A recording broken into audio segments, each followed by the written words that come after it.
Madam Chair. Mr. McLaughlin, I could speak for over 5 hours with you, sir, with regard to being an outfitter, because I myself am an outfitter as well. So perhaps please do reach out to my office. I'd love to have a chat with you on that front, specifically with regard to Northern Ontario and how it can help out the outfitters. I'm going to direct the last 3 minutes and 45 seconds of my questions to Mr. Weber. Mr. Weber, I too, so my riding of Essex, of course, very close. Well, the neighbor is Mr. Massey, and I also know Mr. Turner as well. And so I've had in my role as Shadow Minister for Labor, I've spoke to Mr. Turner at length, and I understand it to be true. And I would love to hear your feedback, sir, with regard to the frustration at the CBSA officers working at the borders and the redundancy of the job they're doing. Could you please speak to that a little bit? Yeah, absolutely, I can. I hear it, and we're talking specifically about Southern Ontario, but I hear it across the country everywhere I go. Our job is to keep Canadians safe. Our job is to enforce laws at the border, to facilitate travel. The enforcement aspect of our job is almost gone at this point. Our job is almost predominantly getting travelers through as quickly as we possibly can, helping people fill out the ArriveCan app.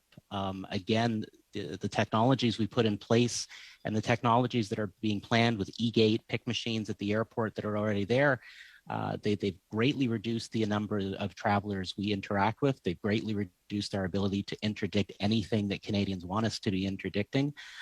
The job has become predominantly about facilitation and just helping people fill out the app. And again, that kind of assembly line of just keep the line moving. The CBSA has come to us with a summer action plan where they're looking at things such as mandatory overtime for our officers, just to take care of that backlog because of the lack of staff and the extra time involved because of the ArriveCan app. People are being pulled off assignments to put staff back on the front line. It is a desperate situation.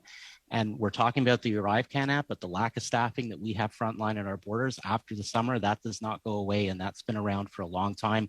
We had that little reprieve during the pandemic, but that situation has been getting progressively worse for years. And again, the focus is not about us doing our jobs. It's simply about moving people through as quickly as possible. Thank you, Mr. Weber. And through you, Madam Chair, back to Mr. Weber, our witness. So let's just talk about the staffing then just for a moment. So my biggest concern, again, so the busiest international border in North America, the largest amount of commerce, the trade that goes back and forth. We're not only talking about folks that go back and forth to Michigan to grab some groceries for the day or to go watch a ball game. We're talking about people that are literally keeping our commerce going. So I'm just curious, sir, is there do you believe that it may be true that this keeping ArriveCan could be an opportunity for the government to come back to cut back on staff, on CBSA officers?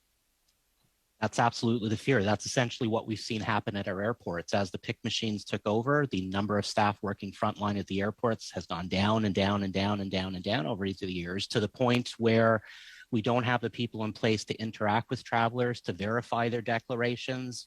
You're almost, when it's busy, going purely with what the traveler's declaration is.